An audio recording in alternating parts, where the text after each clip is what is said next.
शक्ती बोलू नये कैसेनी दैवत प्रसन्न त्वरित उगार आहे निवांत सिन शिवाया सायासी करिशी प्रपंच दिननिशी हरिसी न भजसी कोण्या गुणी हरिमुखे म्हणा पुण्याची गणना कोण करी ज्ञानदेव म्हणे हरि जप करणे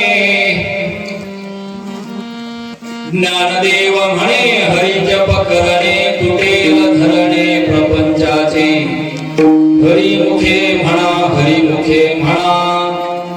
पुण्याची गणना कोण करी विठ्ठला विठ्ठला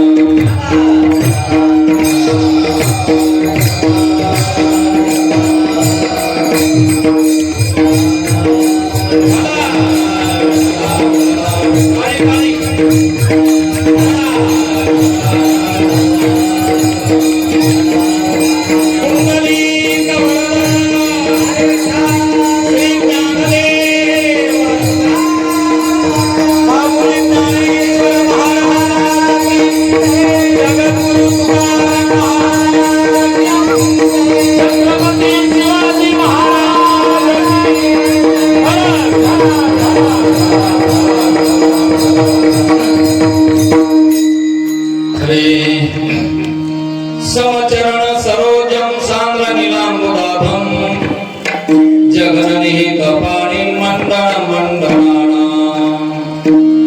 तरुण तुलसी माला गंधरम कंजनेत्रम सदजदवदहासं विठ्ठलं चिन्तयामि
समाधित मूर्तिं भजे ज्ञानदेवम् ओम नमो ज्ञानेश्वराय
हरे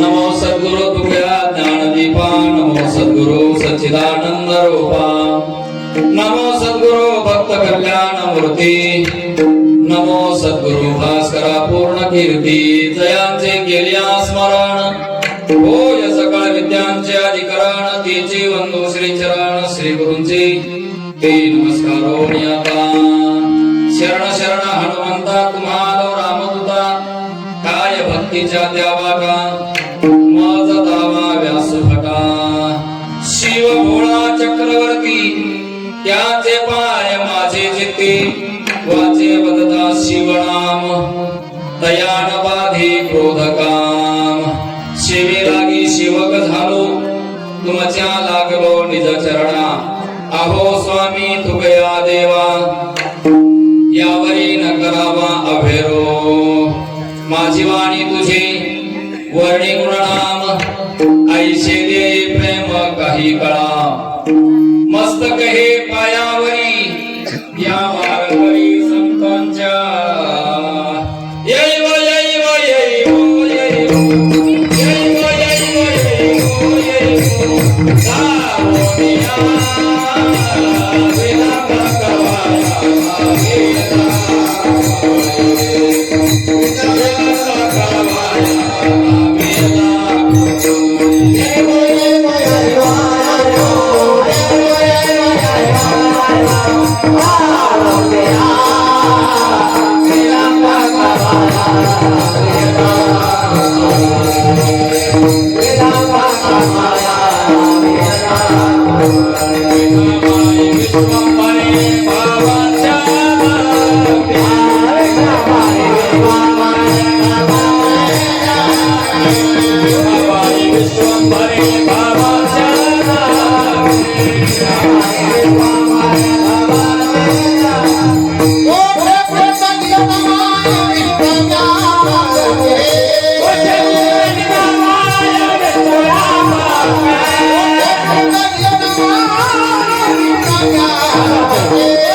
वेदा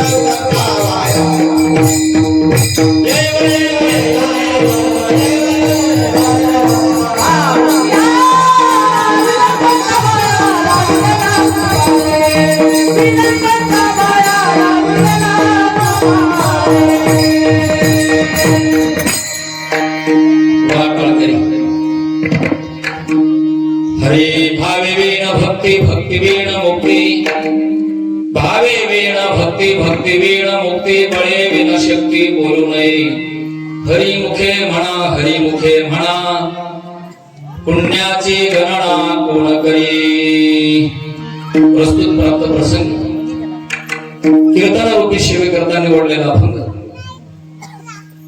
महाकैवल्य तेजोनिधी माऊली महावैष्णव ज्ञानोबराय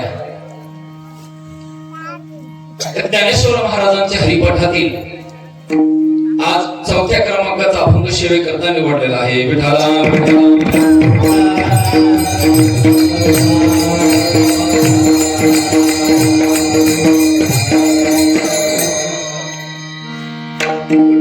काळ लक्ष ठेवायचं कुठे येत आपल्या कारण बऱ्याच वेळी पंढर होत काळा सापडत नाही लवकर त्यामुळे काळाकडे थोडं लक्ष राहा लक्ष जलद लागतं विठ्ठल विठ्ठल अभंगावर काहीच चिंतन करण्यापूर्वी अल्पसा परिहार द्यायचा तो असा प्रतिवर्षाप्रमाणे संपन्न होणारा अखंड हरिनाम सप्ताह तथा शिव महापुराण कथा गाथा भजन हरिपाठ कीर्तन काकडा जागर अनेक विविध कार्यक्रम याही वर्षी भगवंताच्या कृपेने साधू संतांच्या आशीर्वादाने रामेश्वर भगवंताच्या कृपेने महारुद्र हनुमंतांच्या कृपेने दत्ताश्रमाच्या आशीर्वादाने संपूर्ण ग्रामस्थांच्या अनमूल्य अशा सहकार्याने नवयुवक तरुण मंडळ यांच्या सहकार्याने भक्तिमती माता भगिनी यांच्या सश्रद्ध अंतःकरणातून प्रतिवार्षिक स्वरूपाने संपन्न होत असणारा नामसप्ताह याही वर्षी अगदी आनंदामध्ये आरंभ झालेला आहे। या नामसप्ताहाचे प्रमुख मार्गदर्शक महाराष्ट्रातील एक आगळं-वेगळं व्यक्तिमत्व, महाराष्ट्रातील ख्यातनाम गायक माझे गुरुबंधू लंगोटियार हरिभक्तपरायण वसंतजी महाराज नगरकर उर्फ अण्णा यांच्या कुशल मार्गदर्शनाने चालू असणारा हा नामयज्ञ, चालू वर्षातील या नामयज्ञातील आज माझ्याकडे आलेली ही दुसऱ्या दिवसाची कीर्तनरूपी सेवा आहे। सेवेकरता उपस्थित या ठिकाणी अनेक गुणीजन महाराज मंडळी उपस्थित आहेत। यामध्ये प्रामुख्याने जे कीर्तना करतात टाळा घेऊन उभा राहिल्यानंतर कीर्तनकाराला फक्त बोलायचं काम आणि ज्यांच्या आवाजामध्ये ईश्वराने काही जादू केलेली काही कळत नाही, अत्यंत गोडवा पहाडी आवाज, असे पहाडी आवाजाचे जादूगर आमचे हरिभक्तपरायण वसंतांना सुद्धा महाराज टाळा घेऊन उभे आहेत। त्याचप्रमाणे महाराष्ट्रातील उत्कृष्ट गायनाचार्य वैष्णव टाळकरी आमचे बाळकृष्ण महाराज सोराशे महाराज या ठिकाणी उपस्थित आहेत। श्रीराम महाराज साबळे आहेत, संकेत महाराज आहेत गावचेच, कारण या वयामध्ये परमार्थामध्ये प्रवृत्ती होणं हे जवळजवळ अशक्यप्राय आहे। विचार केला तरुण मंडळाचा तर वृत्ती त्या ठिकाणी अशा प्रकारचं विचित्र झालेली, परंतु संकेत महाराज ज्ञानाराज माऊलींच्या दरबारामध्ये सेवा करतात, गायनाचं या ठिकाणी शिक्षण घेतात आणि योगायोगाने बोलून काय मिळेल तुमचा एकदा जाऊन आता परत जाऊन सोन्या हा उठू नका कोणी कीर्तनामध्ये, कारण कीर्तनामध्ये उठणं विक्षेप करणं म्हणजे भजनी विक्षेप किंवा तेची पायी मरण असं वर्णन केलं तुकोबरायाने। महाराष्ट्रातील खूप मोठी व्यक्ती आणि आळंदीमध्ये ज्यांचं फार मोठं नाव आहे असे आदिनाथजी सटले गुरुजी, त्यांच्याकडे संकेत महाराजांचं शिक्षण चालू आहे। खऱ्या अर्थाने योगायोग आहे, एवढ्या मोठ्या माणसाच्या हाताखाली आपल्याला शिक्षण करण्याकरता मिळणं हे आई वडिलांचं काहीतरी मागचं पुण्य आहे। सर्वांनी एकदा संकेत महाराजांकरता टाळी वाजवा। त्याचप्रमाणे महाराष्ट्रातील ख्यातनाम मृदंगवादक आमच्या जालना जिल्ह्याचे भूषण हरिभक्तपरायण अतुल महाराज शिलावंत महाराज या ठिकाणी उपस्थित आहेत। त्यांचे शेजारी आदिनाथ महाराज, कधी कधी आता बरेच असं काय झालं बघा, आषाढी वारीपासून आल्यापासून बऱ्याचशा गोष्टी माझ्या ध्यानातच राहिल्या, मला ऐकायला पण कमी यायला लागले, दिसायला पण कमी लागलं, मला चिलर तर दिसतच नाही, मला फक्त नोटा दिसते, चिलर माझ्या लक्षातच राहत नाही बरं, कधी कधी होतंय अनावधानाने।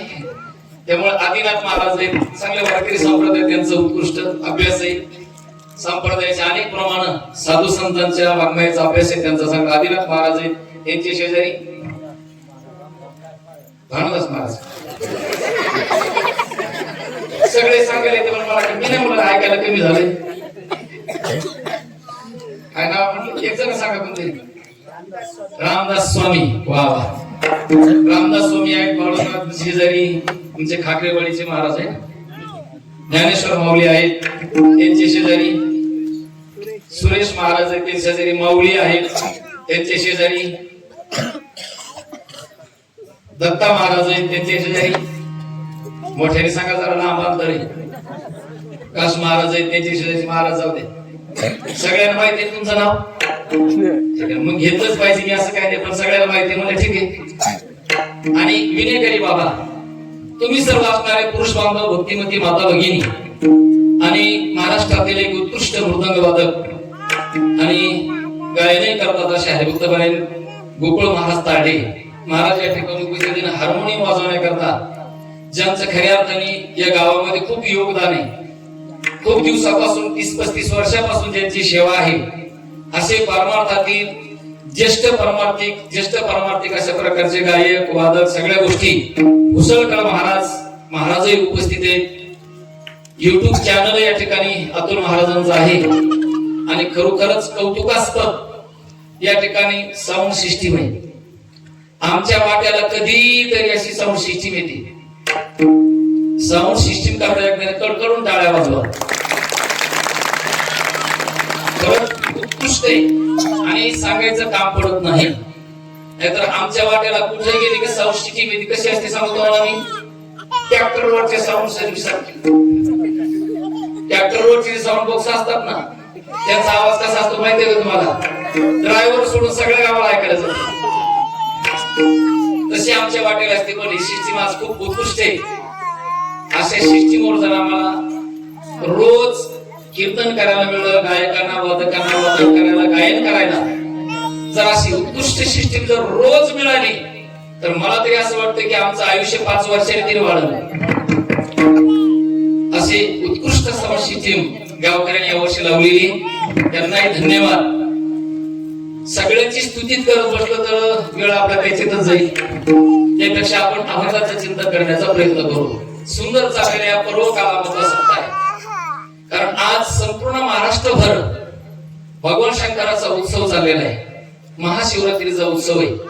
कारण पर्वाचा विचार करत असताना अनेक प्रकारचे पर्व आहेत. पण सर्व पर्वांमध्ये विशेषत्वाने ज्या पर्वाला अनन्य साधारण महत्व दिलेले ते आहे शिवरात्रीचं महापर्व. पर्व विशेष भागवत धर्मी. नृसिंह जयंती, रामनवमी, वामन जयंती, कृष्णाष्टमी, उत्तमी शिवरात्र. म्हणजे एकंदरीत 29 वृत्त आपल्या वारकरी संप्रदायामध्ये सांगितलेले. आणि जो 29 वृत्ताचं पालन करतो त्यांनाच वैष्णव म्हणायचं. कोणते 29? 24 एकादशी बरं का. 24 एकादशी त्यामध्ये हे 5 वृत्त आता या वहीत सांगितले तुम्हाला. कोणते? नृसिंह जयंती, रामनवमी, वामन जयंती, कृष्णाष्टमी आणि उत्तम शिवरात्र. अत्यंत उत्तम असणारी शिवरात्री वृत्त. हे वृत्त एवढं पावन आहे. आमचे जगन्नाथ बाबा वर्णन करतात बघा. नाथ बाबा वर्णन करतात, शिवरात्री वृत्त करी यथा विधी, भावे पूजे आधी शिवलिंग. परिणाम काय आहे? तू चुकले जन्माचे बंधन आणि पुनरागमन नाही तेने. जन्म मरणातून मुक्त करणारी ही भगवान शंकराची उपासना आहे महाराज. आणि सोपी किती आहे? सोपी मात्र खूप सोपी आहे. भगवान शंकरासारखी भक्ती सोपी कोणत्याच देवतेची नाही. नाथ बाबा सांगतात किती सोपी आहे. नाथ बाबा म्हणतात एक पसा पाणी, एक बिल्वदळ आणि साधन केवळ सोपे बहु. एक पसा पाणी म्हणजे 1 पसा लोटभर पाणी घ्यायचं. आता सगळ्यांनी ऐकले की नाही प्रत्येक मिश्रांचं वाक्य. आणि त्यांचं वाक्य ऐकून खूप महिला भगवान शंकराची सेवा करू लागल्या महाराज. आणि ती केली पाहिजे. पण मध्ये मागच्या वर्षी एवढी सेवा वाढली भगवान परमात्मे शंकराची. महिला 4 वाजल्यापासूनच भगवान शंकराच्या मंदिरात भगवान शंकरावर शेवाळा काही ठिकाणी बरं का. इतकी भक्ती या ठिकाणी करतात महिला. म्हणून केली पाहिजे. पण वरून तुम्ही किती पाणी ओतलं पण अंतःकरणात जर भाव शुद्ध नसेल तर उपयोग होत नाही. म्हणून या ठिकाणी म्हणतात एक पसा पाणी. आणि त्या प्रदीप मिश्रांचे एक वाक्य, एक लोटा जल आहे की नाही. सब समस्या का हल आहे की नाही. आणि खरंय फक्त त्या माग आपली भावना शुद्ध पाहिजे.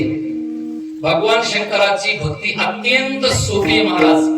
आणि थोड्याही भक्तीने संतुष्ट होऊन त्या भक्तांचं कल्याण करणारा जो देव आहे त्या देवाचं नाव आहे शिव. शिव म्हणजेच कल्याण. विठाला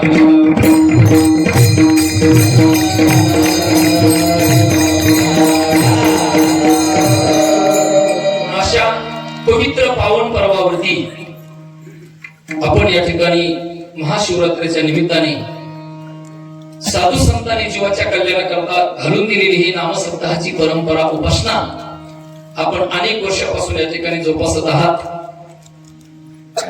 सर्वांना खऱ्या अर्थाने धन्यवाद द्यावा लागेल. तरुण मंडळ ही या ठिकाणी कीर्तन करता उपस्थित असते. लांब का बसणार पण असतात आणि यायला पाहिजे महाराज.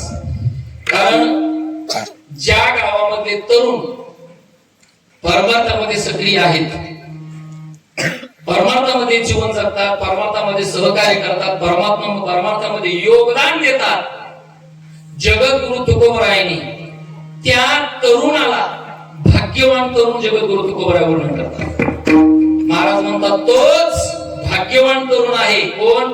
जो हरी कीर्तनामध्ये नटतो, परमार्थामध्ये येऊन सामील होतो.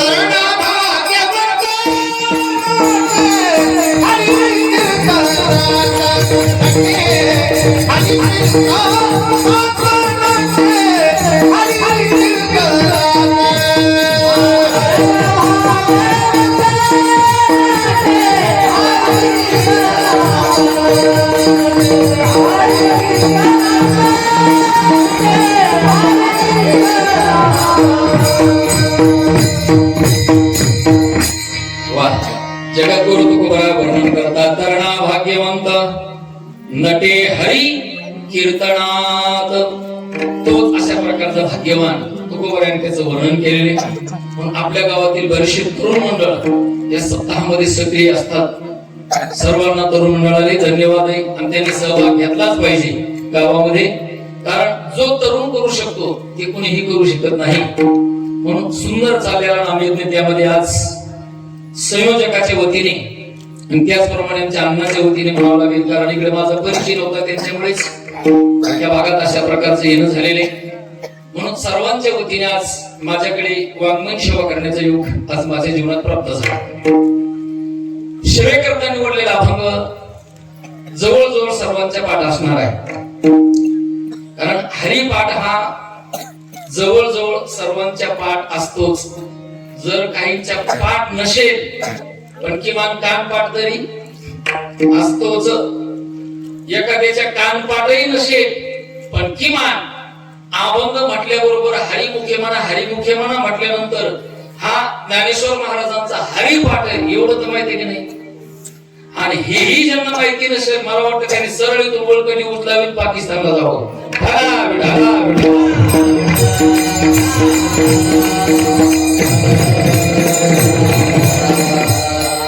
महाराज ज्ञानेश्वर महाराजांचा हरिपाठ वार करायची संधी आहे. जसं ब्राह्मण काका त्रिकाल संध्या करतात, ब्राह्मण काकाची संधी असते, तशी वारकरी संप्रदायाची किंबहुना हिंदू धर्मामध्ये जो जन्माला आलाय त्याने नाही बाकीचं काय केलं तर हरिपाठ जरी म्हटला तर कोट्यवधी साधनाचं फल हरिपाठामध्ये वर्णन केलेले. हरिपाठ हा दिसण्याकरता सोपा वाटतो आपल्याला, पण फलाच्या दृष्टीने जर विचार केला ना महाराज, फलाच्या दृष्टीने विचार केला तर आनंद साधनाने जे फल जीवनामध्ये प्राप्त व्हायचं ते संपूर्ण फल एका हरिपाठाने जीवनामध्ये प्राप्त होत. कारण हरिपाठ हा सामान्य नाही महाराज. अनेक कोट्यवधी साधनं करून शेवटी जीवनाला काय मिळायचंय? कोट्यवधी साधनं करून जीवनाला फक्त मोक्ष मिळवायचा आहे. आत्यंतिक दुःखाची निवृत्ती, परमानंदाची प्राप्ती याला म्हणतात मोक्ष. हेच मिळवायचं ना. हरिपाठामध्ये काय कमी महाराज त्यांनी मुक्तीचारी साथ दिलेत, एक नाही तर चार मिळतात. किंवा हरी हरी हरी मंत्र हा शिवाचा म्हणती जे वाचा तया मोक्ष. म्हणजे हरिपाठामध्ये अनेक प्रकारचं फलप्राप्ती आहे. हरीच्या नामाचा जप केल्यानंतर पुण्याची गणना कोण करी? हरीच्या नामाचा जप केल्यानंतर पापाच्या कळप पळती पुढे. हरिपाठ अत्यंत फलदायी आहे. हरिपाठ दिसतो तितका अर्थाच्या दृष्टीने सोपा नाही, फलाच्या दृष्टीने सोपा आहे बरं का. फलाच्या दृष्टीने सोपा. तुम्ही जर भावनेने भगवंताचं नाम तुम्हाला जसं येईल तसं कसंही म्हणलं तरी ते फलदायी होणारच आहे. काही अंशिक व्हायना निरर्थक जाणार नाहीये. पण त्यातली त्यात जर जाणून भक्ती केली, व्यवस्थित पद्धतीने साधू संतांना अपेक्षित असणारी भक्ती जर आपण आपल्या जीवनामध्ये केली तर त्या भक्तीचा आनंद काही वेगळा असतो.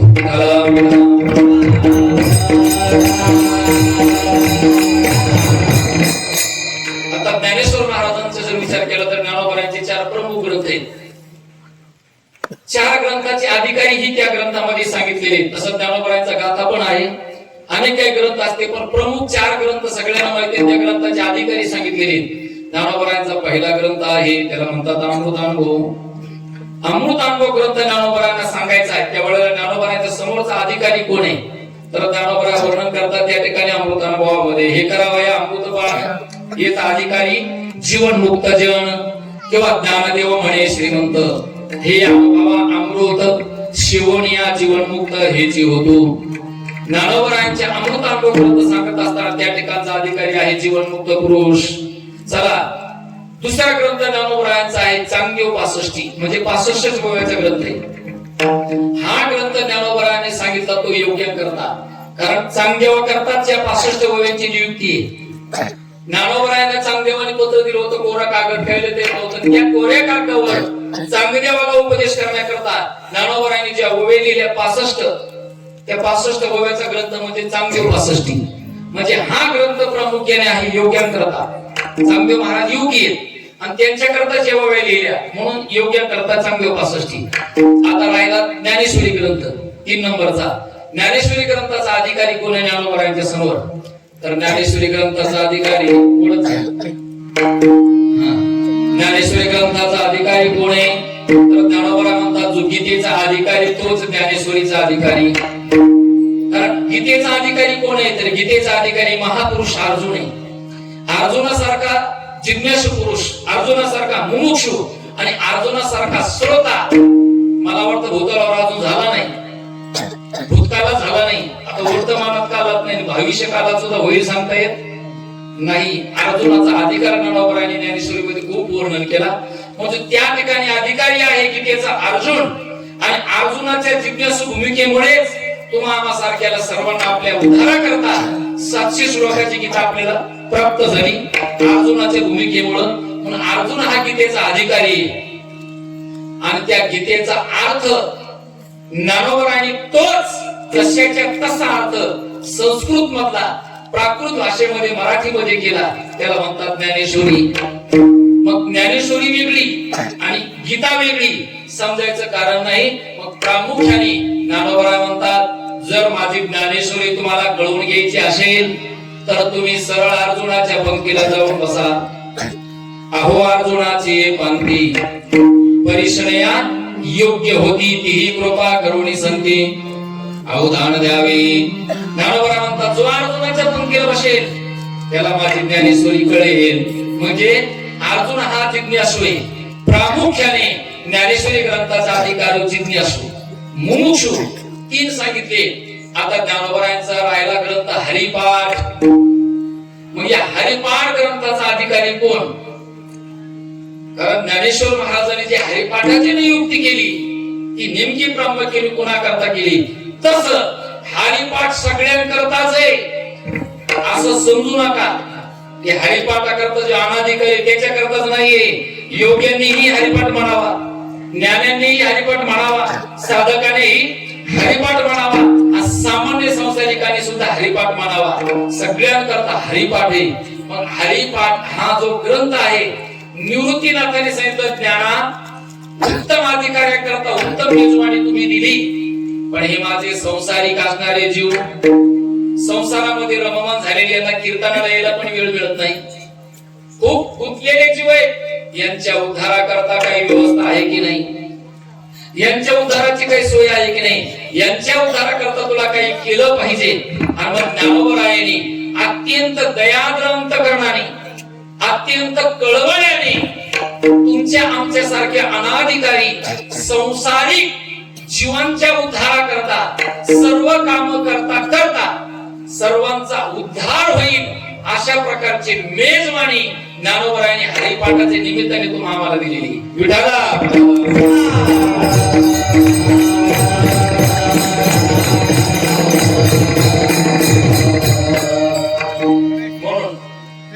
ज्ञानोबरायांना जसं व्यवहार सांगतो मला की 2 मिनिटांमध्ये लक्ष देऊ नये का? हा बरोबर. थोडं थोडं अंतर ठेवून असं म्हणजे तुम्ही खोड्या करणार नाही असं. वा वा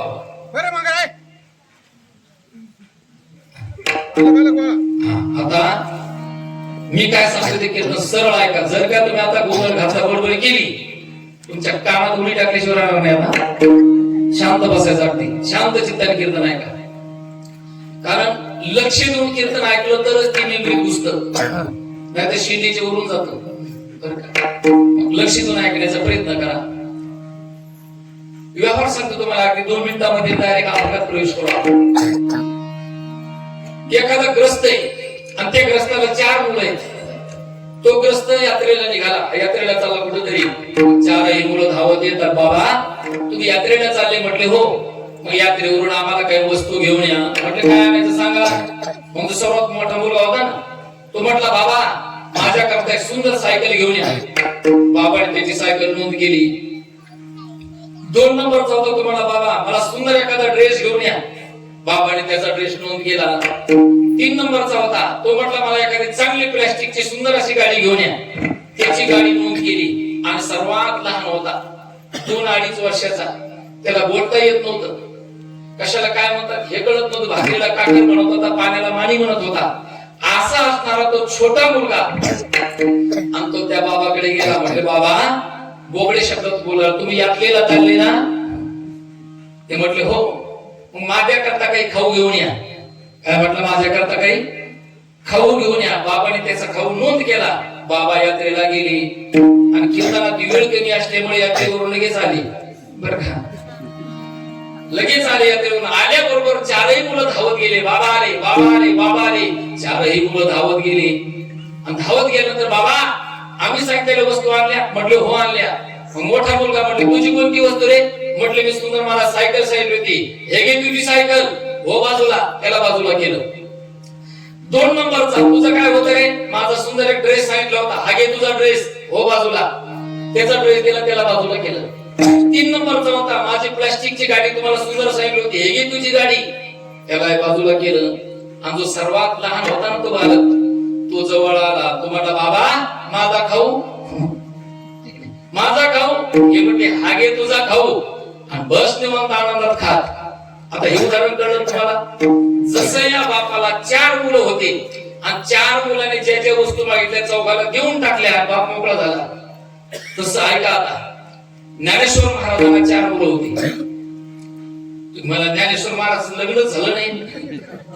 4 मुलं कुठून आणले तुम्ही? ऐका, ज्ञानोबा यांना 4 मुलं होती. ज्ञानोबा यांचा सर्वात मोठा मुलगा होता तो जीवनमुक्त. ज्ञानोबा यांचा 2 नंबरचा मुलगा होता तो योगी. ज्ञानोबा यांचा 3 नंबरचा मुलगा होता तो जिज्ञासू. आणि ज्ञानोबा यांचा 4 नंबरचा मुलगा होता गोड खाऊ मागणारा तुमच्या आमच्या सारखा संसारी.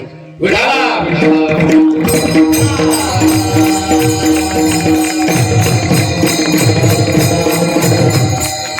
मग ज्ञानोबरायांनी तुमच्या आमच्या करता उद्धारा करता अत्यंत गोड मेजवानी, गोड असा खाऊ ज्ञानोबराने हरिपाठाच्या रूपाने आपल्याला दिलेला आहे.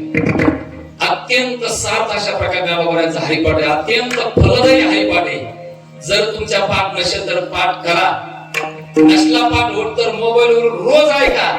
2 नाही 3 महिने जर नाही पाठ झालं तर मी कीर्तन करायला सोडून देईन. पण रोज नियमाने ऐकला पाहिजे बरं का हरिपाठ. कारण आपली संध्या आहे, नुसता हरिपाठ आपलं जीवन कृतार्थ करू शकतो. अत्यंत महत्वाचा अशा प्रकारचा हरिपाठ आहे. हरिपाठ प्रत्येकाने केला पाहिजे. गावामध्ये हरिपाठ चालू आहे. आमच्या गावात नुसत्या महिलांचा चालू आहे. सगळ्या परिसरात लोक म्हणतात काय घोंशीमध्ये गाव आहे, आमचं घोंशी नाव आहे. काय सुंदर चाललेले सिस्टीम लावलेली मोठीवर. परिसरात सगळे लोक काय करतात महिलांच्या मंजूळ आवाजामध्ये बरं. कारण सगळ्या महिला हरिपाठ करतात. महिलांचा आवाज गोड असतो महाराज. महिलांचा आवाज खूप गोड आहे. महिलांच्या आवाज सारखा गोड कोणाचा आवाज नाही. का महिलांच्या आवाजाला गतिरोधक नाही. महिलांच्या आवाजाला गतिरोधक नाही. आपल्या आवाजाला गतिरोधक आहे. मध्ये मोठं गतिरोधक आहे. ही घाटी कोणत्या महिन्यात बघा सरळ दिसतं, आपली घाटी बरी पुढे आलेली. आवाज ओरडले की तिथूनच पार्सल होतो इकडे तिकडे बाजूला. सरळ आवाज निघत नाही आपला महाराज. आणि आवाज निघल कसा वापरा चांगला का? आपण सरळ नाहीच ना. आपण बिड्याही ओढतो, तंबाखू खातो, पुड्याही खातो, बाबाही खातो, मावाही खातो, काय काय खातो विचारूच नका. आणि महिलांचा एवढा आवाज मधुर का? त्या गुटखाही खात नाहीत, तंबाखू खात नाही, बिड्या तर अजिबात ओढत नाही. म्हणून महिलांचा आवाज कसा असतो? सुरेख अशा प्रकारचा आवाज आहे. म्हणून तसं महिलांचा आवाज हरिपाठाचा स्पीकरवर गावामध्ये वाट महाराज ऐकवायला इतकं प्रसन्न वातावरण वाटत संध्याकाळी 6:30 ते 7 या दरम्यान जर हरिपाठ स्पीकरवर गावामध्ये जर ऐकायला आलं ना, अत्यंत मंगलमय वातावरण. नसेल तर तुम्ही करून पहा. मग तुम्ही मला म्हणता तुम्ही म्हणले ते बरोबर आहे. अत्यंत मंगलमय वातावरण महिलांच्या मंजूळ आवाजामध्ये हरिपाठ या ठिकाणी झाला पाहिजे. महिला मंडळ करतात ना, नाही म्हणतात हो म्हटलं. हा हो एकच हात वर झाला. आता सहकार्य करा त्यांना. फक्त आता एक हात वर केला बाकीच्याने सहकार्य करा. कारण हीच आपल्याकरता भोळी भक्ती भोळी साधन आहे हरिपाठाची. म्हणून हरिपाठ अत्यंत महत्वाचा आहे. मग ज्ञानोबरायांनी जर दयाद्र अंतकरणाने आईच्या अंतकरणात तुमच्या उद्धाराच्या कळवळ्याने हरिपाठ निर्माण केलेला आहे. मग ज्ञानेश्वर महाराज हरिपाठामध्ये आपल्या उद्धाराची सोय ज्ञानोबरायांनी लावलेली. असा ज्ञानोबरायांचा असणारा हरिपाठ. मग त्या हरिपाठातील आज मी 4थ्या क्रमांकाचा आपण सेवेकरता निवडलेला आहे. ज्ञानेश्वर महाराजांच्या हरिपाठामध्ये तुम्हा आम्हाला भक्ती करायला सांगतात. पण भक्ती करूनही ज्या वेळेला प्राप्ती होत नाही ती का होत नाही त्याचे कारण माऊली सांगतात. विठाला विठाला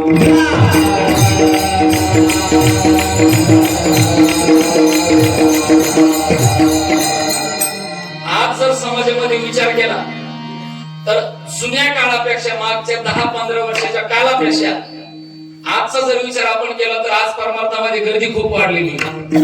परमार्थ खूप वाढला महाराज. परमार्थ आज खूप वाढला. मला सांगा जुनी माणसं या ठिकाणी बरेच आहेत. 10-15 वर्षाच्या काळामध्ये अगोदर आपल्याला कधीतरी कीर्तन ऐकायला मिळत होतं. आणि ते कीर्तन जर एका गावासमोर एखाद्या परिसरामध्ये सप्ताह चालू झाला तर जुने लोक खांद्यावर टाळा घेऊन कीर्तनाला जात होते ऐकायला. टाळकरी भक्ती मंडळ का कधीतरी ऐकायला मिळत होतं जुन्या काळामध्ये. पण आज महाराज एवढे कीर्तन एवढा परमार्थ एवढे पारायण खूप वाढले. परमार्थामध्ये गर्दी वाढली. परमार्थ खूप वाढला. पण एक लक्षात घ्या, परमार्थ खूप वाढलाय बर का. गर्दी खूप वाढली, परमार्थ खूप वाढला, कार्यक्रम खूप वाढले. पण एक वाक्य माझं लक्षात ठेवा, परमार्थाची लांबी रुंदी वाढली पण परमार्थाची खोली अजून नाही वाढली महाराज. लांबी रुंदी खूप वाढली परमार्थाची पण खोली नाही वाढली. खरं काय ते शोधायला कोणी तयार नाही महाराज. आज कीर्तनाचा जर विचार केला तर खरं कीर्तन ऐकणारे लोक किती आहेत. इथं जर इंदुरीकडे असते असतं एवढी जागाच कोणी नसते महाराज आपल्याला. म्हणजे आमचे करून करा गाथा ज्ञानेश्वरी आपल्या उद्धाराचं साधन सांगतात. लोक जाऊ दिले बोर कीर्तन लोक काय म्हणतात बोर कीर्तन लोक असे म्हणजे आपण खरं जाणायला तयार नाही. पण साधू संत सांगतात बाबा नाही परमार्थ वाढलाय हे बरोबर आहे. पण एवढा परमार्थ करूनही माणसं अजून फलापर्यंत पोहोचत का नाही. अगदी सोपं उदाहरण करून सांगतो तुम्हाला मी आता. परमार्थ कसा वाढला. भगवान कृष्ण परमात्मा गीतेमध्ये अर्जुनाला वर्णन करून सांगत असताना म्हणतात अर्जुना अरे बाबा परमार्थ करता परमार्थाच्या वाटेला लागणारे हजारो माणसे मनुष्याणाम सहस्रेषु कश्चित येतति सिद्धये येततामपि सिद्धाणाम कश्चिन माम वेत्ति तत्वतः. भगवान म्हणतात अर्जुना मनुष्याणाम सहस्रेषु हजाराने माणसं परमार्थाच्या वाटेला लागली पण माझ्यापर्यंत फलापर्यंत प्राप्तीपर्यंत कश्चित माम तत्वतः व्यक्ती एखादाच हजारामधून मला एखादाच सांगतो एखादाच माझ्यापर्यंत येतो. आता इथे भगवान परमात्मा म्हटले हजाराने पण ज्ञानोबरायांनी भगवंताच्या पुढे जाऊन मजल मारली बरं का. भगवान हजाराने म्हटले मनुष्यानाम सहस्रेषु म्हणजे हजारो. भगवान म्हणतात ज्ञानोबरा म्हणत नाही देवा तुमचं चुकलं थोडं कारण संत हे देवाच्या पुढचे असतात. ज्ञानोबरा म्हणतात देवा हजाराने नाहीये मग आस्थेच्या महापुरी विगता की कोटीवरी परिप्राप्तीच्या पहिलं तरी विपायला निघे. विठाला विठाला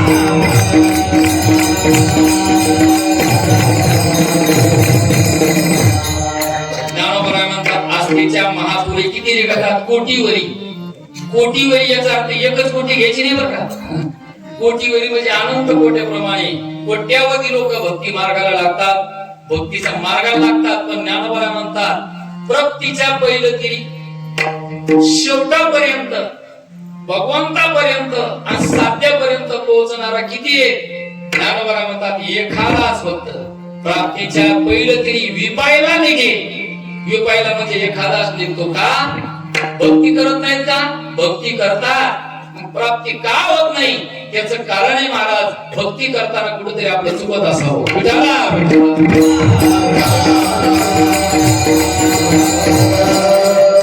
आता हा सिद्धांत ज्ञानोबारायांनी मांडलेला जगद्गुरु तुकोबाराय गाथेमध्ये हा सिद्धांत पठवून देतात. अत्यंत सोपं उदाहरण दिलं जगद्गुरु तुकोबारायांनी. जगद्गुरु तुकोबाराय म्हणतात परमार्थाला लागलेले खूप लोक असतात, साध्यापर्यंत किती पोहोचतात याकरता अगदी सोपं उदाहरण दिलं. आणि सध्याच्या आजच्या काळाचं आजच्या दिवसाचं उदाहरण दिलं. सध्या जर आपण विचार केला तर सध्या आता आंब्याच्या मोहराचा सीझन आहे. प्रत्येक आंब्याला जर पाहिलं तर एवढा मोहर आलेला आहे. यावर्षी लोक म्हणतात वा खूप आंब्याला मोहर आलेला आहे. आणि काही लोक त्यामध्ये मोबाईल पाठवतात, काही लोक चर्चा आहे ज्या वर्षी खूप आंब्याला मोहर येतो त्या वर्षी दुष्काळ पडतो असं म्हणतात बरेचसे लोक बरं का. ते आता वाचण्यात कुठे गेलेलं नाही, पण आता कपोल कल्पित एका वेळेला असं सांगता येत नाही. पण खूप आंब्याला मोहर आला महाराज. एक शेतकऱ्याने आंब्याचा बाग लावला होता तुकोबाराय म्हणतात. त्याचा 2 एकरचा बाग होता आणि इतके आंबे फुटले तो शेतामध्ये वेडा करायला गेला, चक्कर मारायला गेला. शेतामध्ये सगळ्या आंब्याचं निरीक्षण केलं, एवढा आनंद झाला महाराज त्याला. तो म्हटला बाप रे बाप, या वर्षी एवढे आंबे फुटले. या वर्षी जर एवढे आंबे फुटले तर या वर्षी आपल्याला 1 कोटी 1.5 कोटीचा नफा 100% होणार म्हणजे होणार. एवढा आनंदित झाला महाराज तो. खूप आनंद झाला त्याला. तुम्हाला 1-1.5 कोटी तर कुठे गेले नाही आपले, असा आनंदित झाला. घरी आला आणि खूप आनंदित होता. आणि 2-3 दिवसामध्ये आभाळ फिरलं, ढग आले, आभाळ आलं, वातावरण बदललं. आणि वातावरण बदलल्यानंतर परिणाम असा झाला जो मोहर आला होता त्या मोहरातला अर्धा 50% तर गळून गेला. 50% गळून गेला. आणि नंतर 4-5 दिवसांनी परत शेतामध्ये गेला, पाहतो तर आंब्याखाली सगळा मोहर गळायला. पण त्यांनी परत वर पाहायला म्हणलं जाऊ द्या, 50% गळाला तरी जाऊ द्या, अजून 50% त्या आंब्यावर आहे. एवढा 50% आंब्याचा मोहर जरी लागला तरी 50,75,00,000 काही अडचण. पहिले 1.5 कोटी होते, आता 75 वर आला ना. एवढा तर आपल्या पदरात पडणारच आहे म्हणलं, काही हरकत नाही. तरी खुश होता, गडी खूप खुश होता. आणि परत घरी आल्यानंतर 2-4 दिवसांनी परत अत्यंत परत वातावरण बदललं. परत जेवढे 50% आंब्याला मोहर राहिला होता, मी तुम्हाला असं विचारतो राहिलेल्या 50%च्या मोहराला तेवढेचे तेवढे आंबे लागतात का. तेवढेला तेवढे आंबे लागत नाही. बरं जेवढे आंबे त्या मोहराला लागले तुकोबाराय म्हणतात जसेचे तसे पाळायला लागूच तर राहतात कधी नाही. जगद्गुरु तुकोबाराय वर्णन करतात मोहराईची फळे नाही.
तुकोबाराय वर्णन करतात मोहराईची फळे नाही.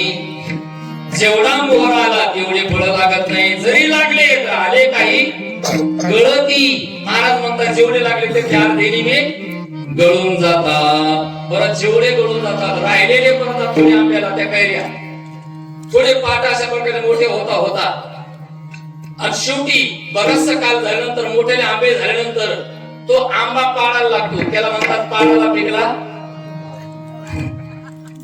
काय म्हणतात त्याला? पाडाला पिकला आंबा. जुनं नाटक असं बऱ्याच जणांना आहे की नाही.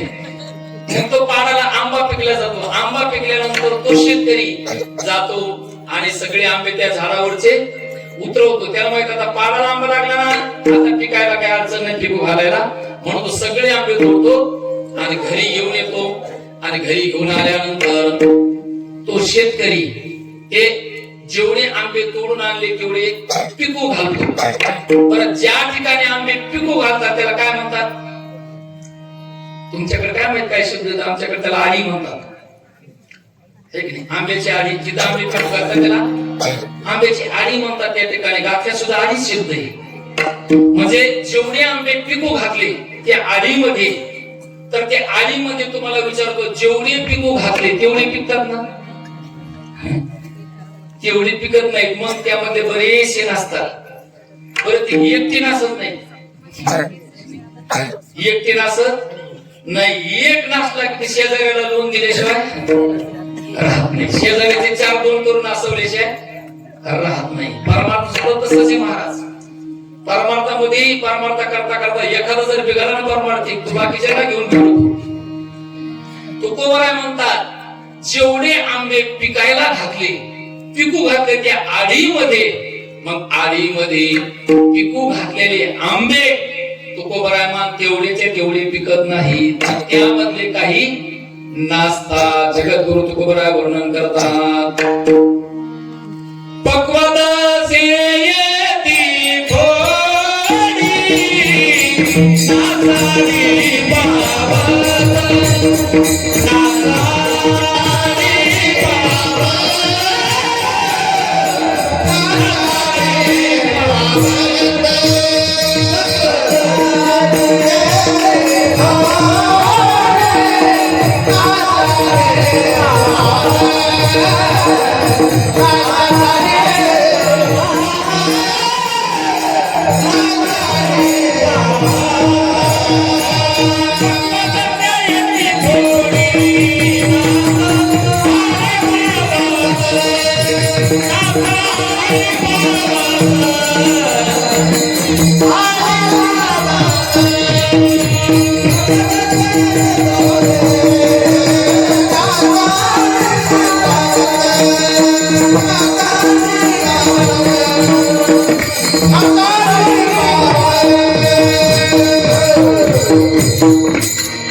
वर्णन करतात. पक्वताच्या येती थोडी नाशाने बाबाला. महाराज म्हणतात जेवढे पिकू घातले तेवढे पिकवत नाही. पक्वताचे येती थोडी म्हणजे त्यामध्ये थोडेच पिकतात, बाकीचे नासाडी पावत. उदाहरण तुम्हाला कशा करता सांगितलं. परमार्थाला खूप लागतात. परमार्थाला खूप लागतात, पण शेवटापर्यंत साध्यापर्यंत एवढे जात नाहीत. एखादाच विपायला निघे. मग या करता तुकोबराय गाथेमध्ये म्हणतात जेवढा मोहर लागला तेवढा राहत नाही, जेवढा राहिला तेवढे फळं लागत नाही, जेवढे फळं लागले तेवढे पिकत नाही. हे जसं आहे ना तसंच परमार्थामध्ये आहे. परमार्थाला खूप लोक लागतात, बरेचसे लोक लागतात. महाराज गावामध्ये सप्ताह बसला, असं वातावरण होतं महाराज. महाराज लोक अगदी रंगरूप कीर्तन सांगतात, लोकांचा अंतकरण रंगत आणि लोकांना वाटतं काही जीवनात खरं नाही बाबा आता, कारण हे बाकीचं काही नकोच आता. मग त्या ठिकाणी सप्ताहाचं वातावरण पाहिलं. 7 दिवसाचं वातावरण संपलं की काल्या दिवशी बरेचसे लोक माळा घालतात. बरं का, सप्ताहामध्ये काय करतात लोक? सप्ताहामध्ये माळा घालतात आणि हप्त्यामध्ये काढून टाकतात.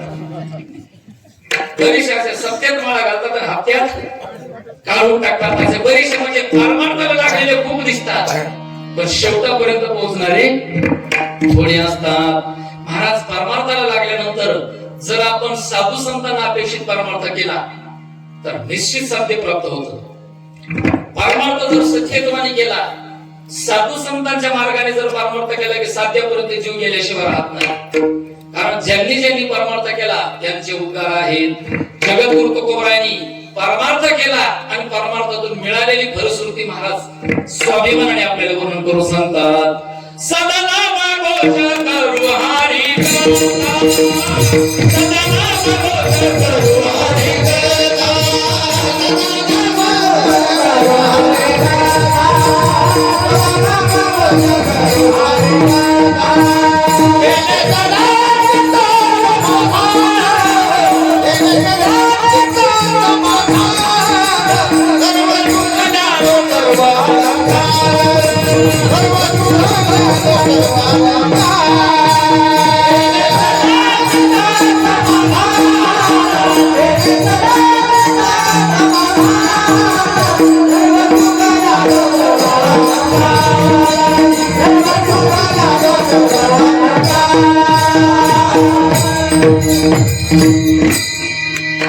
हा संपूर्ण अभंग पाहून घ्या. परमार्थाची फलश्रुती सांगणारा अभंग आहे. तुकोबराय म्हणतात सदानाम घोष करू हरी कथा, फलश्रुती देणे सदा चित्ता समाधान. किती समाधान प्राप्त झालं महाराज म्हणतात. सर्व सुख ल्यालो सर्व अलंकार आनंदे निर्भर, दुर्ल तसो आसवायसा कोठे आठवची नाही, देहीच विदेही भोगो दशा. कामाने आम्ही झालो आम्ही रूप, लागून येतो पाप पुण्यांगा. संपूर्ण अभंगामध्ये फलश्रुती परमार्थ केला आणि त्या परमार्थ तुम्हाला काय मिळालं महाराज वर्णन करून सांगतात. नाथबाबांना विचारलं, नाथबाबा ते सांगतात अवघे चित्र लोक आनंदाची आता आणि चिरणी जगन्नाथा. नाथ महाराज म्हणतात मी परमार्थ केला, जगन्नाथाच्या चरणावर माझं चित्त समर्पित केलं, त्याचा परिणाम संपूर्ण त्रैलोक्यामध्ये मला फक्त आनंदच प्रतीला आला. आनंदाची प्राप्ती होणं ही परमार्थाची फलश्रुती. नाथ महाराज सांगतात त्रैलोक्य आनंदाच आहे. ज्ञानोबराने विचारलं माऊली तुमचा काय अनुभव आहे. ज्ञानोबराय सुद्धा हाच अनुभव तुम्हाला मला सांगतात. आनंद रे आजे आनंद रे, आनंद रे आजे आनंद रे, आनंद रे आजे आनंद रे, आनंद रे आजे आनंद रे, आमाया भक्तरे आवडा आनंद रे, आमाया भक्तरे आवडा आनंद रे, आमाया भक्तरे आवडा आनंद रे, भक्तरे आवडा आनंद रे, आनंद रे आनंद रे, आनंद रे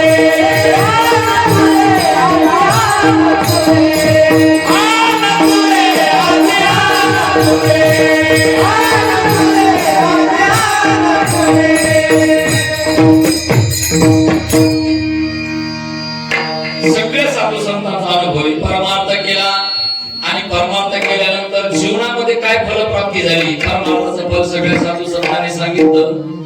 याचा अर्थ असा आहे साधन पॉवरफुल आहे बरं का. साधन पॉवरफुल आहे. साधन केल्यानंतर साध्य 100% मिळतच, पण साधन करूनही ज्या वेळेला साध्य प्राप्त होत नाही त्यावेळेला समजून चालायचं आपल्या साधनात काहीतरी दोष आपल्याकडून झालेला आहे.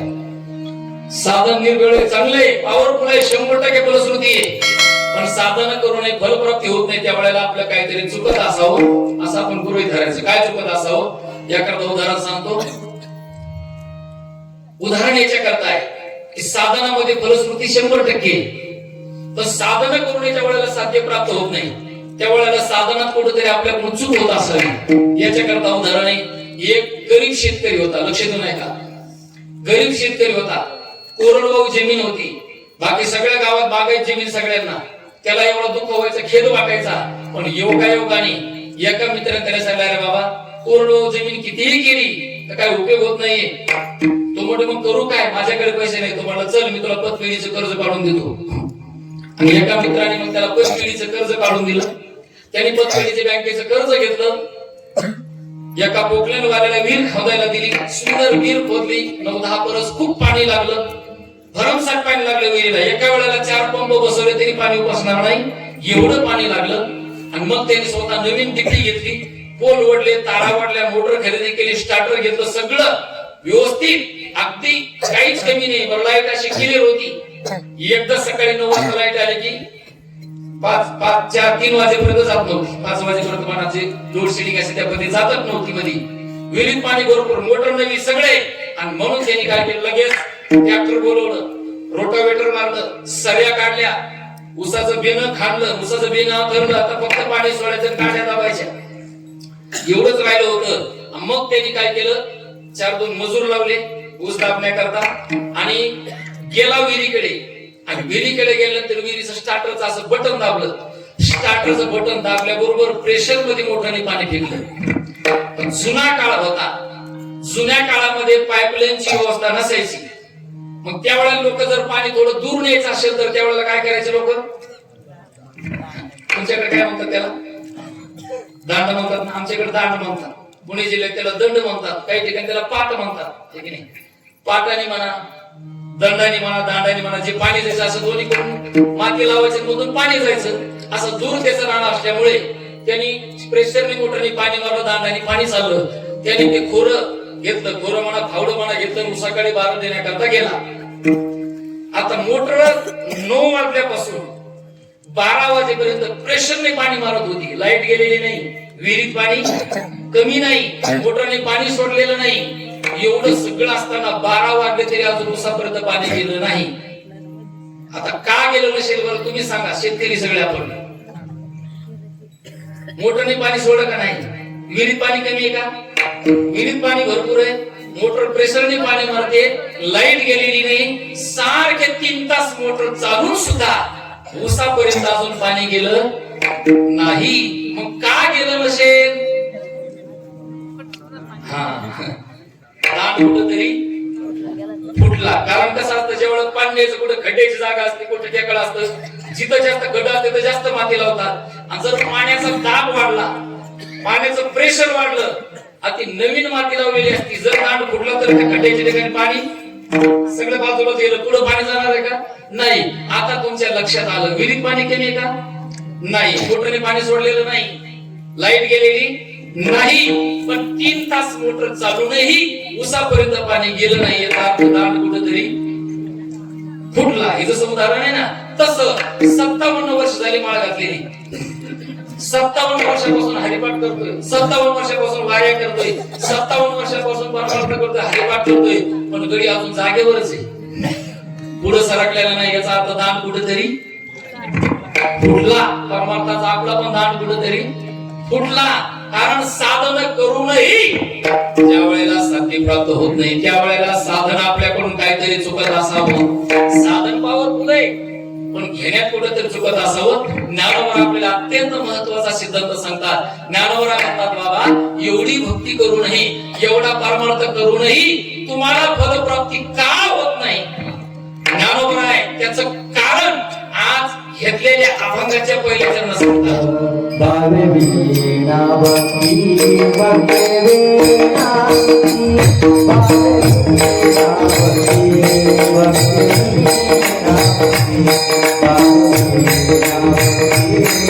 भक्ती वीणा भावे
तुमच्या बुडाला जो भाव पाहिजे, जो प्रेमाचा जिव्हाळा पाहिजे, जे श्रद्धेची त्या ठिकाणी असता पाहिजे ती मात्र तिथे नाही.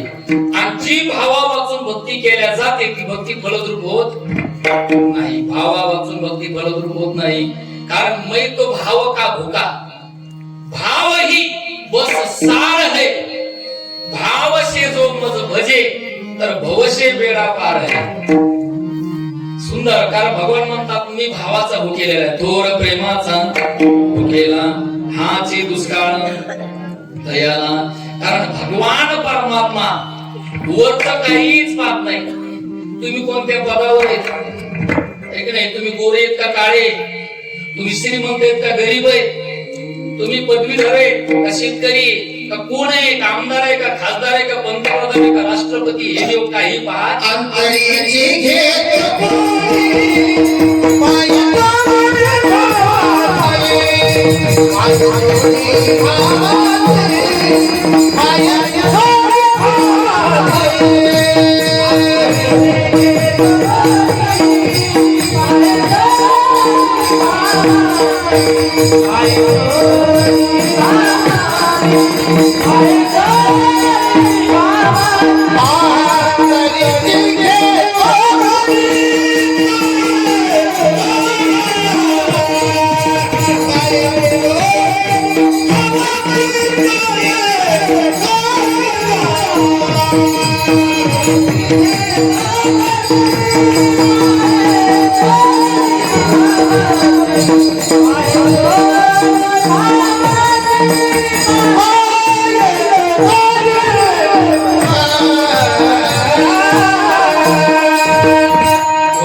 समर्पक आणि फिट प्रमाण पाहिजे. चालही त्याच पद्धतीची.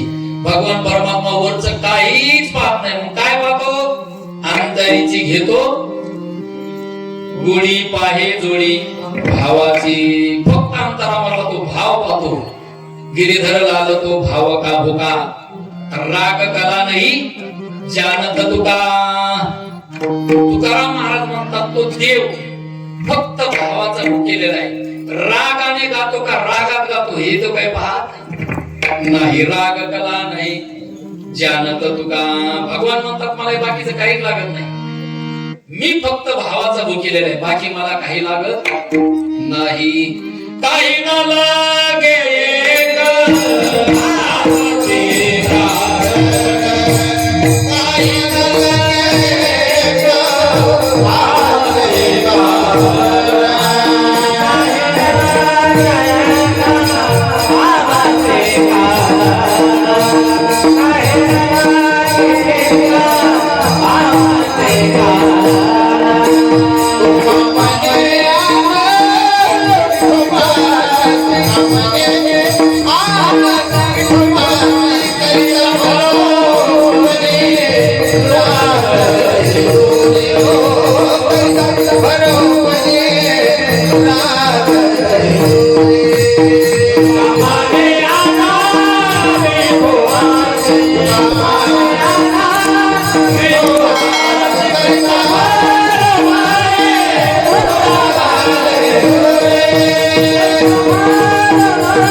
महाराज म्हणतात काही न लगे एक भावाची कारण किंवा भावाची कारण मोक्षाचे साधन बोलिले.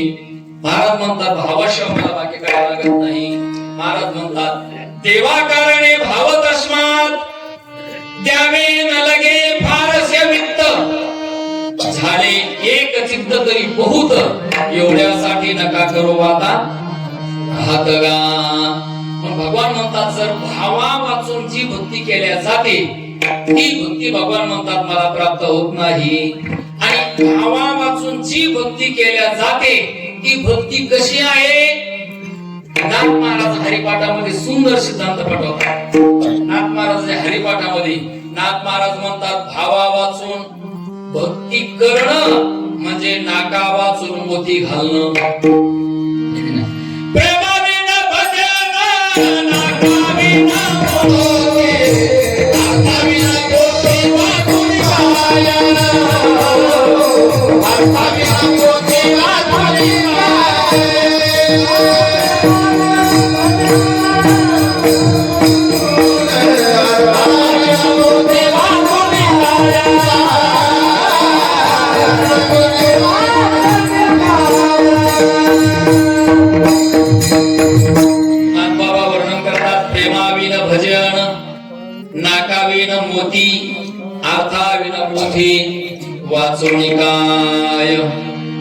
वाचून भजन करणं म्हणजे नाका वाचून मोती घालणं. कसं आहे उदाहरण सारखं जात कारण बऱ्याच आता मोबा पडल्यासारखं वाटायला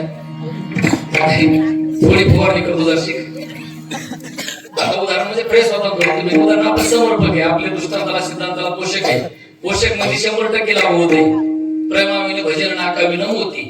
एक बाई होती त्या बाईला अजिबात नाकच नव्हतं म्हणजे आमच्या तिकडची होती इतकी नव्हती बरं का आमच्या भागातली होती इतकी नव्हती आमच्या भागातली. आमच्या भागात गेले की मग इकडची सांगत कारण तिला नाकच नव्हतं. नाक तर एखाद्या म्हशीने पाय दिल्यासारखं चपकी होतं सगळं. नाकच नव्हतं. अशी नाका वाजून असल्या बाई पण नथ घालायची हौस का सणावाराला दिवाळीला लग्न कार्यामध्ये बाकीच्या गावातल्या बाया नथी घालून यायच्या आणि अलंकार घालून यायच्या खूप सजून यायच्या. त्यांच्याकडे पाहिलं की वाईट वाटायचं म्हणजे बाई काय बाया नटून आल्यात काय मोठमोठे अलंकार घातले. कारण बाईचे अलंकार बी एवढे झाले नवीन आता त्याचं नाव पण खूप वेगळे मला नावच माहित नाही अजून कारण आपण घेतले तुम्हाला बायको नाही का घेतले बायको पण आहेत पहिलेच आलेले नवीन काही घेतलं नाही या ठिकाणी. म्हणजे असं मला काही नाव माहिती नाही अजून सांगतो बरं का मला 2-3 नाव माहिती बरं का 2-3 नाव माहिती. कोणते एक नाव माहिती चप्पल हार एक बूट हार आणि एक सँडल हार. हे 2-3च हार माहिती. ते मै उभताला माहितच नाही अजून कसं आहे. मग असे अलंकार वेगवेगळे बाया घालून यायचे. हिला वाईट वाटायचं बाई काय करावं शेवटी ती वैत गेली नवरे म्हणले का मला काही कळतं की बाया सगळ्या नटून थोटून येतात. मला खाली मान घालवलं मला खूप अपमान वाटतो. मला काय हौस गोस आहे की नाही मला काय आहे की नाही नटायचं काही. ते म्हटलं अगं सगळं खरं पण तुझं काय म्हणणं तेवढं सांग ना. ते म्हटलं काही नाही मला एक नथ घेऊन या. तू म्हटलं नथ आणतो पण नेमकी घालू कुठं तेवढं सांग. अहो ती म्हटली तुम्ही खूप महाग आहेत अजून तुम्हाला काही कळत नाही. तुम्ही आता मुंबईला जा म्हटले मुंबईला सगळ्या सुविधा आहे. सुंदर नाकही मिळतात जसं त्याच्या माणसाच्या आकाराची जसा माणूस आकार त्याचे नाकही मिळतात. त्यानंतर नथही मिळते. तुम्ही जा मुंबईला हा शेवटी बिचारा ऐकण्याचाच होता आणि गेला तो बिचारा त्या ठिकाणी गेल्यानंतर त्याने सुंदर बायकोचा आकार पाहून नाक खरेदी केलं. तिला शोभन कसं असं सुंदर कलर प्रमाणे आकाराप्रमाणे डोक्याचा नाक खरेदी केलं. नाकाबरोबर नथही घेऊन आला आणि नथ घेऊन आल्यानंतर त्या बाईने नथ घातली. महाराज आता मला सांगा ज्या बाईची खूप दिवसाची इच्छा होती नथ घालायची आता तिला नाकही मिळालं आणि नथही मिळाली. आता ती बाई घरी थांबल ना बाई घरी थांबणार नाही. अहो बायाचा स्वभाव आहे महाराज 200 रुपयाची साडी जरी आणली ना 200 रुपयाची साडी जरी आणली तर तिला 10 बायाला दाखवल्याशिवाय करमत नाही. बरं वाटत नाही 10 बायला तरी दाखवीन ती त्यावेळेला तिला बरं वाटते. आता हे नाकही आलं नथ आली कुठं घरी थांबणार आहे. तिने नथ घातली नाक बसवलं नथ घातली आणि खूप आरशात पाहिलं तर खूप आनंद वाटला. ती म्हटली बाई चला आता लईला माझ्या समोर बुडक्या म्हणून जात होते ना आता दाखवती माझे नथ नाक. आणि रस्त्याने जाऊ लागली. आता बाकीच्या बायाकडे तिच्यापेक्षा मोठ्या नाता होते घालून कंटाळलेल्या होत्या. कोण तिला विचारलं कुणीच विचारलं नाही केवढे आणली कधी आणली कुणीच विचारलं. ती म्हणली बाई एवढा खर्च करून व्यर्थ गेला काय कुणीच विचारलं नाही. म्हणजे जाऊ दे नाही विचारू दे पण तिला काय रावच ना महाराज रावच ना. मग ते रस्त्याने जात होती ती म्हणजे नाही विचारलं कोणी पण त्या रस्त्याला जाता कुत्री झोपलेली होती. हिने काय केलं जाता जाता कुत्रीच्या शेपटावर पाय दिला. कुत्रीच्या शेपटावर पाय दिला कुत्रीने कुईकून केलं. ती म्हणजे कुईकून तरी काय करते काल काढली माझ्या बालकाने मग कुत्रीला मला पण सांगितली थोडी झाली म्हणून असे ती नथ घातली. बरं तिने विचार केला गावात कोणी विचारत नाही गावात थांबव ना पहिलं अनावर झालं कोणीतरी विचारावं म्हणून बाजाराला गेली. बाजारात कुठल्या बाजारात तुम्ही काय राव मला तुमच्याकडे बाई सांगतात बाजार आमच्याकडे विचारतात बाजार धरायची सांगतात मला. ती बाजाराला गेली. बरं बाजाराला गेल्यानंतर पेढ्याच्या गल्लीला जावं ज्वारीच्या गल्लीला जावं कपड्याच्या पेठीला जावं. ती गेली मिरच्याच्या बाजारात मिरच्याच्या बाजारामध्ये गेली. तुकाराम महाराज प्रमाणे जर केलं माझ्या बदलच नाही बाजाराला की मिरच्याच्या बरं जायचं तर हिरव्या मिरच्या पाहत ना वाळल्या मिरच्याकडे गेली आणि नथ हलवत दुकानदाराला म्हणे मामा मिरच्या कशा दिल्या नथ हलवत मिरच्या कशा दिल्या. त्या मामाने विचारलं हिला मिरच्या घ्यायच्या नाहीत पण नथ दाखवण्याला तो म्हटलं बाई आधी मिरच्या बघाय कशा काय मग तर भाऊ करू मिरच्या तर बघा. मग त्या बाईने असा हात घातला मिरच्या वाळल्या अशा मिरच्या वर केल्या. तेवढ्या मे महिना होता वारं सुटलं तिकडून मिरच्याचा खकाला उडला आणि सगळे लोक ठसकू लागले, हिच्या नाकात मिरच्या गेल्या, आता हिचं डुप्लिकेट नाक होत. त्याने आजची केलं, आवाजची केले बरोबर नंतर नाक दुकानदाराच्या अंगावर नाक नस पडली, नाक पडलं. तुकाराम महाराज म्हणतात, बाई नाता विना मोती उभ्या बाजारा फजिती, उभ्या बाजारा फजिती.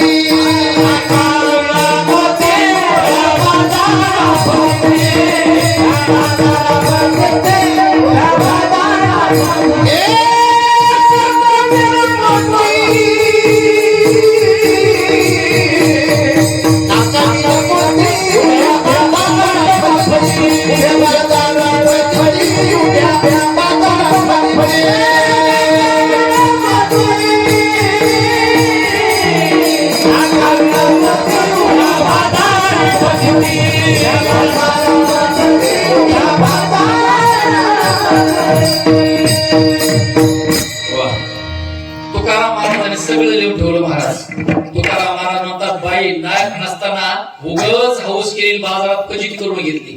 नाकावीन मोठी आणि उभ्या बाजारी फजिती, बाजारामध्ये फजिती झाली. जसं नाक महाराज तुकाराम महाराज म्हणतात, बाई नाक नसताना नत घालणं जसं निरर्थक आहे, लज्जास्पद आहे, विटंबना आहे, तसं अंतकरणामध्ये भाव, अंतकरणामध्ये प्रेम, विश्वास, श्रद्धा अंतकरणामध्ये न धरता जर वरच्या रंगाने भक्ती केली तर या बाईप्रमाणेच परमार्थात फजिती आहे. विठाला विठाला.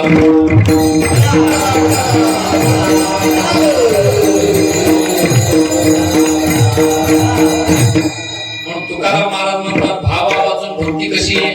आता तुम्हाला एक दोन उदाहरण सांगतो आणि कीर्तन अगदी वेळेवर संपवतो, काळजी करू नका. आपले राहिले अजून 10-5 मिनिटं, 15-1 मिनिटं राहिले असतील. पण भावा वाचून केलेली भक्ती कशी आहे आणि कशी निरर्थक आहे. भक्ती झालेली दिसते पण ती फलापर्यंत पोहोचत नाही, त्याचा उपयोग नाही कसा. आता एक उदाहरण दिलं ज्ञानेश्वर महाराजांनी एका शेतकऱ्याचं ज्ञानेश्वरीमध्ये. ज्ञानेश्वर महाराज म्हणतात, एक जाणकार शेतकरी होता. मिरच्या उधळल्या काय खसकायला काय, तुम्ही सगळे नाका धरून बसा. ऐका, एक जाणकार शेतकरी होता. जाणकार त्याला जातीवंत शेतकरी म्हणतात. जाणकार कोणाला म्हणतात तर मडे झाकून या करी ती पेरणी. मेलेला माणूस झाकून ठेवून जो पेरणी करतो तो खरा जातीवंत शेतकरी. तसा तो जातीवंत शेतकरी शेतीची मशागत केली, खूप चांगली जमीन होती, कसदार जमीन होती आणि योगायोग महाराज त्यांनी ज्वारी पेरली आणि अशी ज्वारी आली म्हणतात. ज्वारी निसवली, 1-1 किलोचं एक असं कणीस पडलं आणि शेतकरी चक्कर मारण्याकरता गेला. शेतकरी म्हटलं, वा काय ज्वारी आली म्हटलं या ठिकाणी. एवढी ज्वारी पाहिल्यानंतर तो म्हटलं, यावर्षी 5 खंड्याला तर हार नाही, 5 खंड्या ज्वारी होणार, हार नाही म्हटलं या ठिकाणी 5 खंड्याला. आनंदामध्ये त्या ज्वारीमध्ये शिरला आणि त्या ज्वारीच्या दाण्याचं निरीक्षण करून पाहू लागला. तर ज्ञानेश्वर महाराज म्हणतात, 1-1 किलोचं 1-1 कणीस होतं ज्वारीला आलेलं. पण ज्ञानोबा म्हणतात, त्या कणसाचं निरीक्षण केल्यानंतर त्या कणसामध्ये एकही दाणा नव्हता. माझे पदरच नाही. ज्ञानोबा म्हणतात, कणी विन सोपटे कणशे लागली घन दाटे आणि काय करावे गोमटे वसन नगर. ज्ञानोबा म्हणतात, घनदाट कणस लागले पण त्या कणसामध्ये जर दाणा नसेल तर त्या कणसाला काय अर्थ आहे का? काही उपयोग नाही. दुसरं उदाहरण देतात, काय करावे गोमटे वसन नगर. ज्ञानोबा म्हणतात, एका गावामध्ये खूप सजवलं, वेशी सजवलेले, तोरण बांधलेले, रंगरंगोटी, गावाचं कलर दिलेलं, गाव सगळं चकाचक असे गाव आहे, लाइटिंग केलेले, खूप सजवलं गाव, गुमट गाव आहे, खूप दिसायला सुंदर गाव आहे, खूप सजवलं. पण ज्ञानोबा म्हणतात, एकच होतं काय, त्या गावामध्ये कुणीच राहिलं नव्हतं. आता काही किंमत आहे का त्या सजवलेल्या गावाला? काय करावे गोमटे म्हणजे चांगलं नगर, पण ओस नगर, ओस म्हणजे तिथे एकही जीव राहायला कुणी नाही. किंवा ज्ञानोबा म्हणतात, ओस घरी तोरण बांधिली. ज्या घरामध्ये कुणीच राहिलं नाही आणि त्या घराला खूप तोरण नेऊन बांधली, का उपयोग आहे का? पण हे नाही कळलं तुम्हाला. आता सोपं सांगतो. ज्ञानोबा पुढे म्हणतात, बघा, एका माणसाला खूप भूक लागली, 2-4 दिवस जेवायलाच मिळणं नाही बरं का, खूप भुकेने व्याकुळ झाला आणि तो याचना करू लागला का माणसाला, हो मला खूप भूक लागली, हो मला जेवण द्यावं. 2 घास तरी द्यावं अशी याचना करून एका माणसाला दया आली आणि तो म्हटला अरे एक काय 2 घास काय मागतो तुला 10 भाकरी देतो 10 आणि त्याला दया आली त्या माणसाला आणि त्याने 10 भाकरीचं असं गठुडं आणलं आणि त्याच्या पोटावर बांधून दिलं उपयोग आहे ना पोटावर बांधत उपयोग आहे का ज्ञानोबा म्हणतात उपाशी अन्न लिंपिले उपाशी माणसाला पोटावर अन्नाचं लिंपण केला काय उपयोग आहे का काही उपयोग नाही कुंकुम सिंदूर केले कांतहीने ज्ञानेश्वर महाराज म्हणतात तिचा नवरा मेलेला आहे तो ती निवरतलेला आहे आणि त्या बाईने सुंदर असं कुंकू लावलं 1 रुपया एवढं अलंकार घातले रस्त्याने जाऊ लागले आता त्याची विटंबना आहे का शृंगारे खऱ्या अर्थाने ज्ञानोबा म्हणतात कांतहीने कुंकुम सिंदूर केली म्हणजे तिचा पती वारलेला कांत वारलेला आहे तिने कुंकुम करणं म्हणजे कुंकामा नावी खावं आणि म्हणे मी आहे आणि भावाविन देव कैसा पाहे भावाशिवाय देव पावणार नाही ज्ञानोबा सोदर देतात कळस निमाचे पोकळ जळो ते वरील झळाळ काय करावे चित्री व फळ आतुशेन ज्ञानोबा म्हणतात एकादशीला एक माणसाला उपवास होता एकादशीचा आमच्यासारखा वारकरी आणि गेलाय का श्रीमंताच्या घरी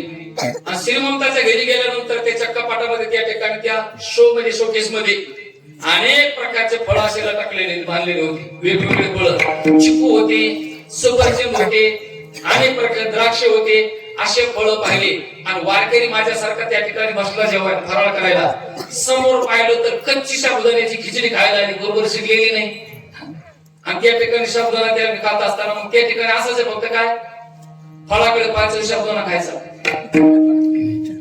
आणि त्यांना म्हटलं का हो फळ तर या ठिकाणी दिसतात तुम्ही मला साबुदाणा वाटलं ते फळ तुम्ही म्हटलं महाराज ते फळ खायचे नाही मग नुसते पाहायचे अहो म्हटलं काय पाहायचे म्हणतात चिक्कू असून तुम्ही चिक्कू वाढीला एवढे तुम्ही चिक्कू आहे म्हटलं काय देत तो म्हटलं महाराज ते नाही काय काय बोलतो तुम्ही चिक्कू आहे द्या 2-4 फळ आणि महाराज त्याने त्या म्हटलं एक चिक्कू काढला एक सफरचंद काढला एक द्राक्षाचं घड काढला आणि माझ्या समोर असा आधार म्हटलं का महाराज ज्यावेळेला ते फळ पाहिले मी चिक्कू फोडला आतमध्ये काय होतं ज्ञानोबा म्हणतात काय करावं चित्री फळ आतुशेन वर फळाचा आकार आहे आतमध्ये शेणाचे बनवलेले मातीचे बनवलेले आता वरून निष्ठा करता जरी फळ चांगली असले पण आत काय शेण आहे ना आता त्या फळाचा काय उपयोग आहे का फळाचा उपयोग नाही ज्ञानोबा त्याचप्रमाणे आपल्या संकल्प बाबा हे सगळं दिसण्याकरता करून उपयोगाचं नाही हे वरून दिसणं हे उपयोगाचं नाही मग भक्ती करत असताना अंतःकरणामध्ये तुमचे भाव किती हे देव पाहतो आणि भावा वाचून जी भक्ती केल्या जाते ज्ञानोबा म्हणतात ती भक्ती सर्दी होत नाही म्हणून भावेवीन भक्ती आणि जर भक्तीच घडली नाही तर मुक्तीची कल्पना करणं निरर्थक आहे कारण भावा वाचून भक्ती होत नाही आणि भक्ती वाचून मुक्ती मिळत नाही कारण 2 प्रमाणे एक आहे ज्ञानेविन मोक्ष नाही हा सिद्धांत आणि दुसरं प्रमाणे भक्तीविन मोक्ष नाही हा सिद्धांत किंवा चहुपुरुषार्थाशी भक्ती जैशी सर्वांच्या वर भक्ती महाराज हे नाहीच कळलं तुम्हाला तर रोजचं प्रमाणे तुका म्हणे नामापाशी चारी मुक्ती आयशे बहुता ग्रंथी बोलिले म्हणजे भक्तीने मुक्ती मिळते हे ठीक आहे पण मुक्ती मिळत नाही पण भक्ती आपल्याकडून तशी होत नाही जर भक्ती आपल्याकडून भावाने झाली नाही तर मुक्तीची कल्पना करणं निरर्थक आहे म्हणून म्हणतात भावेविन भक्ती आणि भक्तीविना मुक्ती आणि बळेविना शक्ती बोलू नये अंगामध्ये बळ नसताना बळाच्या गप्पा मारणं निरर्थक आहे जसं एखाद्याला मुरमुऱ्याचं पोत उचलत नाही कशाचं मुरमुऱ्याचं पोत उचलत नाही तो समोरला हरभरे 2 पोते 2 हातात घेऊन जाईल त्याचं म्हणण्याला काय अर्थ आहे का मुरमुऱ्याचं पोत उचलत नाही अहो एवढं गठुड उठलं बायकोला म्हणून हात लाव सरपणाचं एवढं उठलं बायकोला हात लाव एवढं उचलत नाही आणि गप्पा हाऊ लागला 2 हातात 2 हरभऱ्याचे पोते घेऊन जाईल असं शक्य आहे का ते म्हणजे बळा वाचून केलेली बडबड बळ नसताना जशी बडबड कामाची नाही हे नाही कळलं तुम्हाला सोपं सांगतो एक ग्रस्त सकाळी घरामध्ये अशी एक मोडकी तलवार घेतली एवढी मोडकी तलवार मोडकी तुडकी आणि मोडकी तलवार घरात फिरवत असते बायकोला म्हणत मला काय समजलीस तिने एकदम ऐकून येलं की म्हणलं असं काय करू लागले तुम्ही तलवार घरात फिरायला लिहून पोराचा झोपा काय झोक्यात एक पोरग टाकलेले इकडे 2 पोरं झोपलेले, इकडे मी स्वयंपाक करते, आधी 10 बाजायची खोली, त्यामध्ये कणकी जागा अडकलेली, एवढी एवढी जागा खोली, त्यात लेकरं झोपलेली, तुम्ही तलवार फिरायला लागले, एखाद्याला लागली तर नमुनेवरी जाईल ना. असं का तो म्हणलं नाही नाही, पण मला काय समजलीस, तलवार फिरायचं बायकोला म्हणायचं मला काय समजलीस. तिने सरळ उत्तर दिलं, ती म्हटली तुम्हाला काय समजायचं मी लग्नातच समजली. तुम्हाला काय समजायचं होतं लग्नातच समजली. म्हटले का अहो तुम्ही 1 तास झटत होते, माझ्या हातातली सुपारी सुटली नाही तुम्हाला. काय सांगता मला काय समजली, त्याच वेळा तुम्हाला काय समजायचं समजली म्हटली. तो म्हटलं नाही पण मला काय समजले. तिने रागच आला महाराज. ती म्हटली हो तुम्हाला जर काही समजावं वाटत असेल तर जा आणि एखादा पराक्रम करून या, मग तुम्हाला काय समजायचं समजेल. म्हटले जा. त्याला राग आला, तो म्हटला जातोच, पराक्रम करून दाखवतो. आणि राग गेला महाराज. त्याला बी एवढा राग आला होता, गेला तसे 10-5 लोकांचे हात आणि पाय तोडले. एवढं मोठं गटुडं बांधलं आणि डोक्यात घोड्याला बायकोच्या दान दिशे आदळलं. हा घे म्हटले माझा पराक्रम. आणि ते आदळलं बायकोने पाहिलं गटुडं सोडून तर खरं 10-5 लोकांचे हातपाय तोडलेले. बायकोने विचार केला घडलंच कसं, असं घडलंच कसं का. ती म्हटली एका रात्री लग्नीला उठायचं असलं तर मला बोलवता बाहेर जाण्याकरता, एवढी भीती. आणि घडलंच कसं असं. बायको मध्ये झुरळ निघलं तर झुझू करत पडत आहे. आणि एवढ्या लोकांचे हातपाय तोडलेच कसे. तिला जरा शंका आली आणि ती म्हटली का हो एवढा पराक्रम केला जरा बरं वाटते, पण मला एक शंका. म्हटले काय. मला एक सांगा, एवढ्या 10-5 लोकांचे हातपाय तोडून आणले बरोबर आहे, पण एका दिवशी तरी डोकं तोडून आणायचं ना. डोकं तर एकाच आणलं नाही. तो म्हटला ते सुद्धा केलं असतं. म्हटला माझ्या अंगात काही कमी पराक्रम नाही, मग का नाही आणलं. तो म्हटलं ते डोके अगोदरच कुणीतरी तोडून नेले होते. मला सांगा मेलेल्या माणसाचे डोके तोडून नेलेले मेलेल्या माणसाचे हातपाय तोडले काय पराक्रम आहे. गप्प हाणायच्या. तो ज्ञानोबा म्हणतात ही गळा वाचून केलेली बरोबर आहे, बळे विन शक्ती बोलू नये. मग भावा वाचून भक्ती नाही, भक्ती वाचून मुक्ती नाही, आणि शक्ती वाचून बळबळ नाही.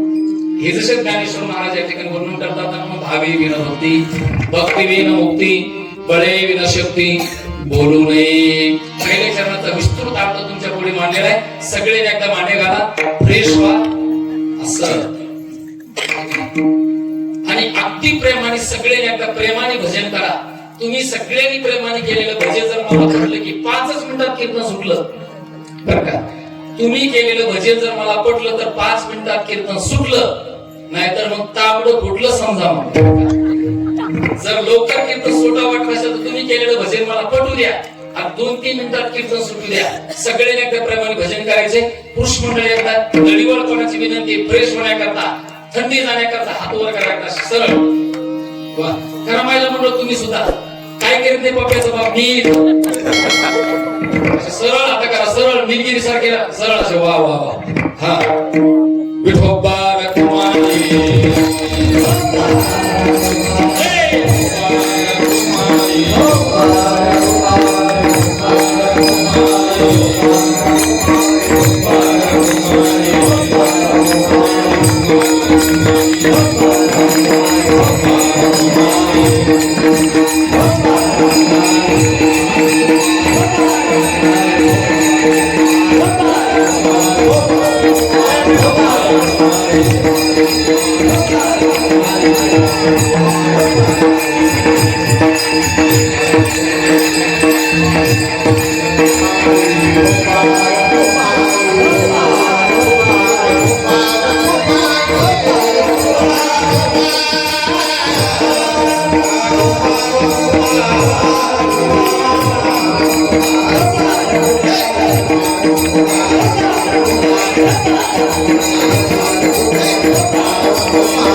Thank you.